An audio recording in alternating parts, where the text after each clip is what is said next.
Most people know Martin Luther King Jr. We know him as a great American. We know him as someone who was a noted civil rights leader. We also know him as someone who had a great impact on history in less than 40 years of existence. But one of the striking things I think about MLK is not only, of course, his historical impact, which is immense, but also, of course, his literary impact as well, too. So for this recording, what I'm going to do is I'm going to focus on him in terms of his literature, in particular in terms of Letter from Birmingham Jail, which you can see on your screen. As you know, Letter from Birmingham Jail was written about 4 months before he gave his infamous I Have a Dream speech.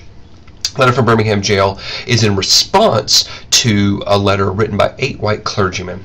These 8 white clergymen were being critical of MLK and people like him who were coming to Alabama and, as they sort of saw it, causing trouble, or at least doing things, as MLK will tell us in a few minutes here, that were unwise and untimely. MLK is going to push hard against that notion, push it back, and try very hard instead to make people reconsider what was going on. So I'm just going to take a few moments to look at some particular pieces of Letter from Birmingham Jail and kind of highlight them. First of all, I want to note something very simple, and that is right here. MLK starts off his letter with, "My dear fellow clergymen." In many ways, MLK was not equal to his clergymen that he's writing to, at least in the eyes of the law, especially in places like Alabama. But he is coming to them as one of their own. He is their equal. And in so doing, by coming to these 8 gentlemen, he is going to attempt to really engage them and actually win them over, not just have an argument with them per se. So as you read this, one of the things I want you to note is how he's setting the tone early. We are equals. Here's what we're going to talk about. This great piece right here, 2 parts in the introduction I want to highlight to you. First one is this notion that he quotes of unwise and untimely. Now, as you know, there's 2 good reasons to quote. Number 1 is to show somebody that you've actually read what they've said. And number 2 is to actually put their words in perspective. Hopefully not blow them out of proportion, but to keep them in their original argument form. MLK does that. These 2 words, unwise and untimely, are the 2 things that he pushes back continually against in this letter. All of his examples, all of his claims, all of his support really push back against those 2 words. In fact, if you look at the bottom of this first paragraph here, you will see that he says, "I want to try to answer your statements in what I hope will be patient and reasonable terms." You can hear the echo right there. Patient echoing untimely, reasonable echoing unwise. MLK is very purposefully setting out an argument here to counter what these 8 white clergymen have seen. Now, just so I've also pointed out, I'm going to move on to page 2, but let me also point out that as MLK wrote and said these things, of course, his main audience is these 8 white clergymen, but the rest of us are a secondary audience. So you will see that he has some examples that are specific to these clergy, but of course there are many that are open to all of us, regardless of religious beliefs and things like that. In page 2, if you look at this second full paragraph here, that begins, "In any nonviolent campaign," he notes that there are 4 basic steps. Now, the reason for this and the kind of piece that comes after it is actually kind of a simple thing to look at. He's pushing against this notion of unwise. People call him, these people have called him unwise in what he's doing in his activities, so he's pushing back. Here are 4 steps that we can take. Here it is. Here are things that we do in the order in which we do them. They are purposeful, they are direct, they are on purpose. They are, in fact, wise. You will notice a little further down in this page too, he also discusses a bit about timeliness. Earlier on, he talks about, down here for example, that early on they had discussed going for their protest to happen around Easter, realizing that for Christmas this is the main shopping period of the year. He then goes on to tell us, of course, that they considered the elections that were going to take place around Easter and decided it was best to make their decisions both based on the facts on the ground. What was going on, who could be elected, and how they would have an effect upon that election. Again, MLK pushing back against this notion of unwise in this case, and untimely. In this case, talking about untimely in particular.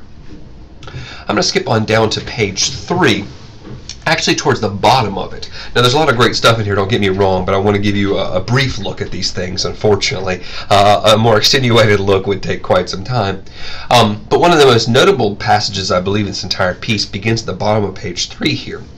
As he begins the paragraph, "We have waited for more than 340 years. This statement that he has right here about waiting is something that is incredibly striking. If you notice before, most everything he has used is logic. The Greeks call this logos, which is one of three parts you need for an argument. The statement is that to have a good argument, you need ethos, pathos, and logos. Ethics, or your reputation, pathos being emotion, logos being logic. He has moved through logic in this first part, defining, pointing out examples, showing the steps in a process. He's now going to move into ethos. He's now going to move into pathos. He's going to move into the emotions of things. This pathos-based argument he has right here really begins with what is the longest single sentence of the piece, by the way, the longest single paragraph in the piece, which is but.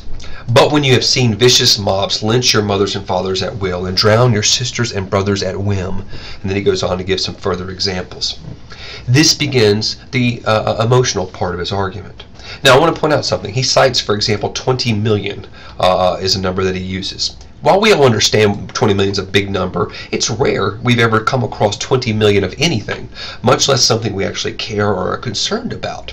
So you'll notice this abstract number like 20 million and watch what it bumps up against.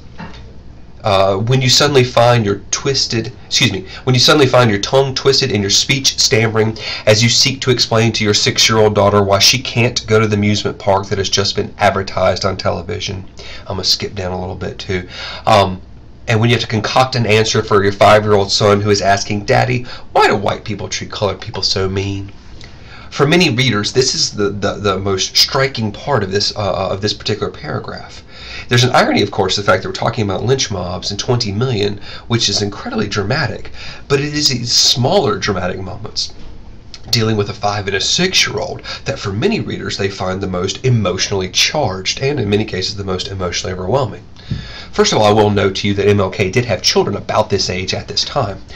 Secondly, though, I will point out there's something striking about this because people can relate to this in a very real, concrete way. In a way that it's hard to relate to 20 million, it's really a lot easier, unfortunately, to relate to explaining things that don't make sense to little children who themselves shouldn't have to deal with those things.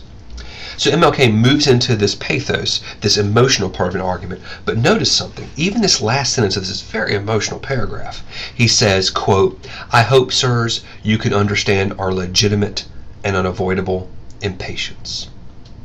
There's that echo again. Unavoidable impatience, remember untimely. Legitimate, remember unwise. Even in these moments, this echo is still very much there. This theme that he's driving at is very much there the entire time. I will take one more moment to show you something. As soon as he slips past that pathos, he goes back into this notion of logic again, this logos. In particular, he cites the Supreme Court's 1954 case. He's talking, of course, about Brown versus the Board of Education of Topeka, Kansas, in which the Supreme Court found that separate but equal is unconstitutional. The striking thing about that is, as he suggests that people should follow this law, the irony is this law was not fully implemented and followed until 1970. 1954 was when it was declared unconstitutional. Many schools in the South, rather than be desegregated, actually stopped having classes, especially in places like Virginia. North Carolina, by the way, was not one of those places. We, for the most part, continue to have our classes go on even as they became desegregated. My alma mater, Charlotte Mecklenburg Schools, where I went to school, was actually the school system that went back to the Supreme Court and suggested they didn't know how to desegregate schools, to which the Supreme Court responded, buses. And that's where busing came from. Now, a little further down, if you look at page 4, we've mentioned that. And in this part, MLK also shifts into talking about just and unjust laws. Basically answering that question of, MLK, you've been arrested over 30 times. Why can we believe you? Why should we believe people like you who've been arrested and violated the law so much? And what he points out in this portion, of course, is that, well, there's a difference between legal and just, and illegal and unjust. And in particular, he gives us a lot of examples here on page 5, but one in particular I want to take a moment with is right down here in these two paragraphs, beginning with "of course." In this paragraph, he cites Shadrach, Meshach, and Abednego and the laws of Nebuchadnezzar. If you look at this, for example, you will see that we have kind of an Old Testament echo there. He also talks about early Christians in Roman Empire, and of course the Boston Tea Party as well, pointing out quite simply that in all of these instances, these people broke the law. They did things that were illegal. But we look back at each of them and think that, of course, they were justified in their actions, either because of their belief system or because of the wrongs that had been done to them by another group of people. In America, for example, we celebrate the Boston Tea Party, but people running on ships, tearing them up and throwing tea in the water, by many definitions, is just an illegal act. If we tried that today, many of us would be in trouble for it. And probably the most stunning paragraph of this page is right here. We should never forget that everything Adolf Hitler did in Germany was legal, and everything the Hungarian freedom fighters did in Hungary was illegal. It was illegal to aid and comfort a Jew in Hitler's Germany. Even so, I am sure that had I lived in Germany at this time, I would have aided and comforted my Jewish brothers. If today I lived in a communist country where certain principles dear to the Christian faith are suppressed, I would openly advocate disobeying the country's anti-religious law. Please remember, this was 1963. 20 years prior, not even quite 20 years prior, Hitler was in Germany and was reigning, and as MLK points out, was doing legal things. No one, of course, would argue that they were moral. No one would argue that they were just, but they were legal. So what MLK is doing very simply here is using this logic-based argument to show them, here is why you are incorrect. Here is why wisdom and timeliness need to be redefined as we look at this argument.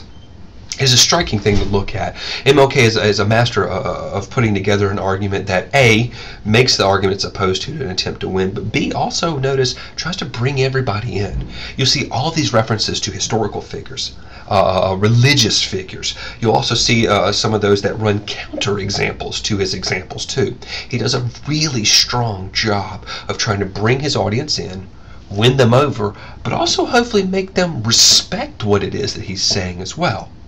Now, in the second portion of this quick lecture, I'll hit the last few pages, about the last half or so of the argument as well, too. But keep your eye open as we move forward with how he structures this argument, how it moves from unwise and untimely to hopefully defeating that idea, and moving instead towards a decent and different understanding of what is going on in the world around all of them.